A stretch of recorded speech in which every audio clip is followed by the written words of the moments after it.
প্রিয়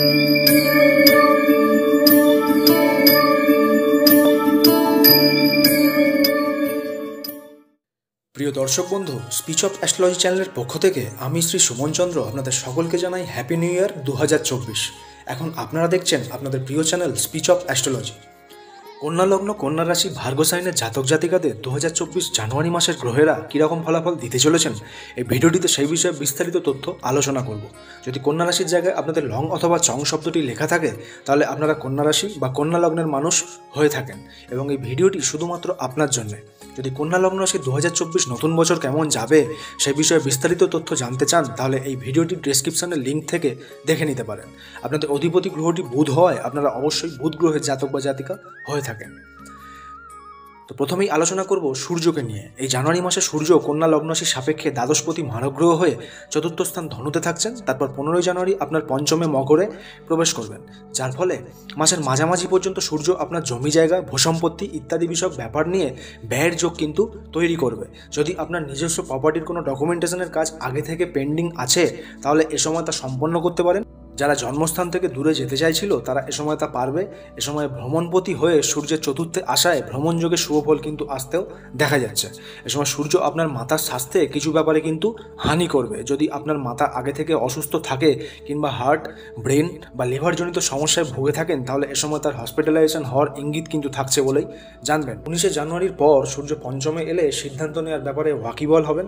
এ সময় আপনার মন মানসিকতায় ইগো, অ্যাগ্রেশন কিন্তু বিক্ষিপ্তভাবে আসতে দেখা যাবে। প্রেমে এ সময় ভুল সিদ্ধান্তের কারণে ব্রেকআপের মতো ঘটনাও সূর্য দেবেন বলেই জানবেন। এরপর এই জানুয়ারি মাসে মঙ্গল তৃতীয় ও অষ্টমপতি মারগ্রহ হয়ে পুরো মাস চতুর্থ স্থান ধনুরাশিতেই থাকছেন, যার ফলে এই সময় আপনার জমি জায়গা, ফ্ল্যাট, বাড়ি বা যে কোনো প্রপার্টি রিলেটেড ব্যাপার থেকে বুঝে শুনে কিন্তু চলার সময়। কোনো সরকারি বা দালালি সম্পর্কিত ব্যাপার থেকে আপনার অবস্ট্রাগল এ সময় আসতে পারে। কোনো জমি বা বাড়ির নামকরণ বা মালিকানা নিয়ে কিছু সমস্যা কিন্তু এ সময় সৃষ্টি হতে পারে বলে জানবেন। মঙ্গল এক্ষেত্রে মারক হয়। এ সময় রাজনীতিক থেকে বা রাজনৈতিক কোনো ব্যাপার থেকেও কিন্তু কিছু সমস্যা আসতে দেখা যাচ্ছে, তো সে বিষয়ে অবশ্যই সাবধান হয়ে যাবেন। মঙ্গলের চতুর্থ দৃষ্টি আপনার সপ্তমে দাম্পত্য স্থানে থাকায় এ মাসে দাম্পত্য জীবনে কিন্তু উগ্র ও মেজাজে ভরা থাকবে। স্বামী স্ত্রীর মধ্যে ভালোবাসার জায়গা অনেকটা কিন্তু কমতেই আপনারা এ সময় দেখতে পাবেন। তবে এ সময় দাম্পত্যে লয়াল থাকা আপনার নিজের ওপরে কিন্তু ডিপেন্ড করছে বলেই জানা যায়। এ মাসে আপনার মাতার স্বাস্থ্যে কিন্তু অবনতি আসতে পারে কিংবা তাকে নিয়ে বেশ কিছু ভোগান্তিও হতে পারে। এছাড়াও মাতার সাথে সম্পর্ক নষ্ট হওয়ার মতো ঘটনাও কিছু মানুষের জীবনে মঙ্গল ঘটাতে পারে বলেই জানবেন। এ মাসে কিছু মানুষের অচল সম্পত্তি পাওয়ার যোগও আসতে পারে। তবে সম্পত্তি লাভের জন্য এ সময় কোনো খারাপ বা অসামাজিক কাজ করা থেকে কিন্তু বিরত থাকবেন।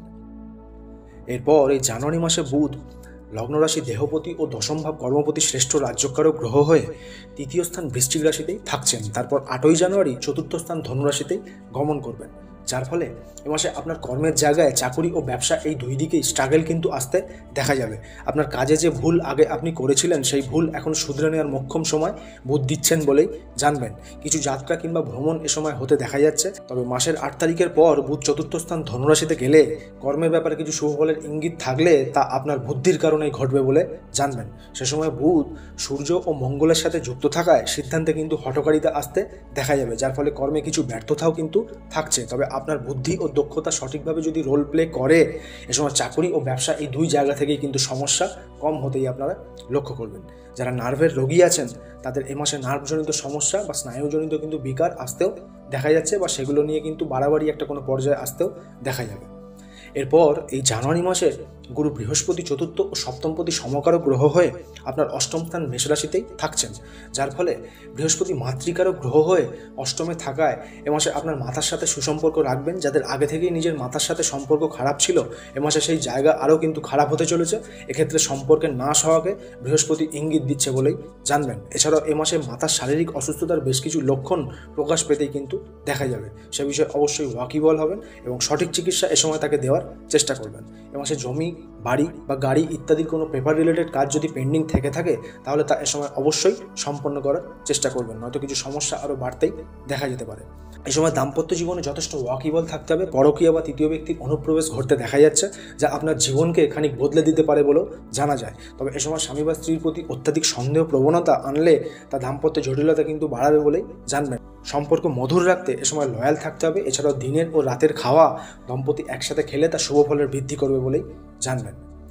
এরপর এই জানুয়ারি মাসে শুক্র দ্বিতীয় ভাব অর্থ ও নবম ভাব ভাগ্যপতি রাজ্যকারক গ্রহ হয়ে তৃতীয় স্থান বৃশ্চিকে থাকছেন। তারপর 19শে জানুয়ারি শুক্র আপনার চতুর্থ ভাব ধনুরাশিতেই প্রবেশ করে যাবেন, যার ফলে শুক্র ধনপতি হয়ে তৃতীয় থাকায় এ মাসে আপনার ধনলাভ কিন্তু করতে বেশ স্ট্রাগল হতেই দেখা যাবে। যারা কর্ম না করে ফলের আশা করেন তাদের ক্ষেত্রে শুক্র এ সময় ভাগ্যপতি হয়েও খুব বেশি কিন্তু ভাগ্যকে সাপোর্ট করতে পারবে না বলেই জানবেন। তবে যারা জন্মস্থান থেকে দূরে থাকেন তাদের ক্ষেত্রে কিন্তু ব্যাপারটা একটু আলাদা। তারা এ মাসে বেশ কিছু অর্থনৈতিক সৌভাগ্য আসতেই কিন্তু লক্ষ্য করবেন। এ মাসে ভ্রমণ সম্পর্কিত ব্যাপার থেকে সুখের বৃদ্ধি করছে। প্রেমিক প্রেমিকা, স্বামী বা স্ত্রী এ মাসে একসাথে ভ্রমণ করলে শুক্র সম্পর্কের বাঁধন আরও মজবুত করবে বলেই জানবেন। 19শে জানুয়ারি শুক্র চতুর্থে গেলে ভাগ্যের অনেকটা সাপোর্ট পেতেই দেখা যাবে। সে সময় কর্মে প্রসপারিটির পথ খুলবে। এছাড়াও নতুন নতুন অপরচুনিটি কিন্তু আসতে দেখা যাচ্ছে। বেকার মানুষেরাও এ সময় কাজের মধ্যে এসে নিজের সময়টিকে কিন্তু বদলাতে সক্ষম হবেন বলেই জানা যায়। এরপর এই জানুয়ারি মাসে শনি পঞ্চমপতি ও ষষ্ঠপতি রাজ্যকারক গ্রহ হয়ে আপনার ষষ্ঠ ভাব রিপুস্থান কুম্ভেই সক্রিয় হয়ে থাকছেন, যার ফলে এ সময় আপনার রোগের সঠিক চিকিৎসা কিন্তু শনি এনে দেবেন। এছাড়াও রোগজনিত কারণে যারা হসপিটালাইজেশনের ভয় পাচ্ছিলেন বা অবস্ট্যাকেল আসছিল তাদের ক্ষেত্রে রোগকে ফেলে না রেখে সঠিক চিকিৎসার কারণে হাসপাতাল যাত্রার ইঙ্গিত কিন্তু শনি দিচ্ছেন বলেও জানবেন। যারা লোন নিয়েছিলেন বা নিতে চাইছেন তাদের ক্ষেত্রে সময়টা কিন্তু অনুকূল, কারণ এ সময় শনি আপনার উন্নতির জন্য লোন নেওয়াতে পারে। এছাড়াও লোন শোধ হওয়ার ইঙ্গিত শনি দিচ্ছেন বলেই জানবেন। যারা শত্রু ভয়ে ভীত বা শত্রুর জ্বালায় চিন্তিত আছেন তাদের ক্ষেত্রে এ সময় শত্রুহন্তা যোগ কিন্তু তৈরি হচ্ছে। এ সময় শত্রুদের সাথে মাথা ঠান্ডা রেখে চলবেন, কোনো জটিলতায় কিন্তু যাবেন না। অবলীলাক্রমে শত্রু পরাস্ত হওয়ার ঘটনা বা শত্রুর কিছু খারাপ খবর আপনারা অবশ্যই কিন্তু শুনতে পাবেন। এছাড়া মামলা মোকদ্দমাতে জয়লাভ হওয়ার ইঙ্গিত কিন্তু শনি এ সময় দিচ্ছেন বলেই জানা যায়। তবে পরিশ্রমের ভয়ে কোনো কাজ কিন্তু এ সময় মাঝপথে ছেড়ে রাখবেন না। পরিশ্রম করে হলেও সেই কাজ কিন্তু সম্পন্ন করার চেষ্টা করবেন। এক্ষেত্রে ষষ্ঠপতি হয়ে ষষ্ঠে শনির থাকাটাকে অবশ্যই কিন্তু বিপরীত রাজ্যক হিসাবে জানবেন।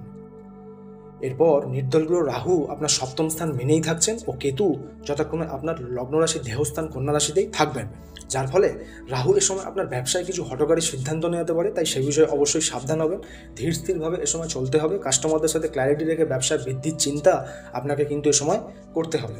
আপনি যদি নিজের কাস্টমারদেরকে চিটিং করতে যান তাহলে এই বিষয়ে রাহু প্রথমে আপনাকে আপনার অভিসন্ধি পূরণ করাবে, তারপর বিপদের সম্মুখীন করিয়ে ধরাশায়ী করাবে বলেই জানবেন। এ সময় দাম্পত্য জীবনে বাহ্যিক কিছু সম্পর্ক কিন্তু আপনার আসতে দেখা যাচ্ছে। তবে দু নৌকায় পা দিয়ে চললে এক্ষেত্রে আপনার লোকসান হতেই দেখা যাবে। সে বিষয়ে অবশ্যই কিন্তু মাথায় রাখবেন। কিন্তু দেহের ওপর থাকায় এ সময় কিছু অক্ষমতা আপনাকে চেপে ধরবে। পুরনো কিছু রোগ এ সময় বাড়াবাড়ি রূপ নিতে পারে। তাই সে বিষয়ে রোগকে না বাড়িয়ে সঠিক চিকিৎসার পথে কিন্তু পা বাড়াবেন।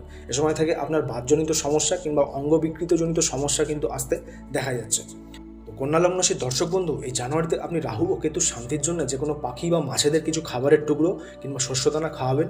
মঙ্গলের মারকত্ব নাশে নিজের গৃহে হনুমানজির পূজা ও তার চালিসা অবশ্যই পাঠ করুন। সূর্য কন্যা লগ্ন রাশির ক্ষেত্রে মারক হওয়ায় প্রতিদিন ভোরের দিকে সূর্যদেবকে প্রণাম বা তাকে জল অর্ঘ্য প্রদান করবেন। এ সময় লাল বস্ত্র, কালো ছাতা কিংবা নারিকেল দান করলে এতে অবশ্যই আপনার জীবনের অশুভ ফলের ঘাটতি হবে এবং শুভ ফলের বৃদ্ধি হতেই লক্ষ্য করবেন।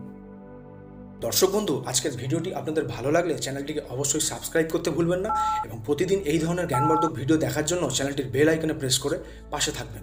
ঈশ্বরের কাছে প্রার্থনা করি নতুন বছর 2024 সকলের ভালো কাটুক, সকলে ভালো থাকবেন, সুস্থ থাকবেন। ধন্যবাদ।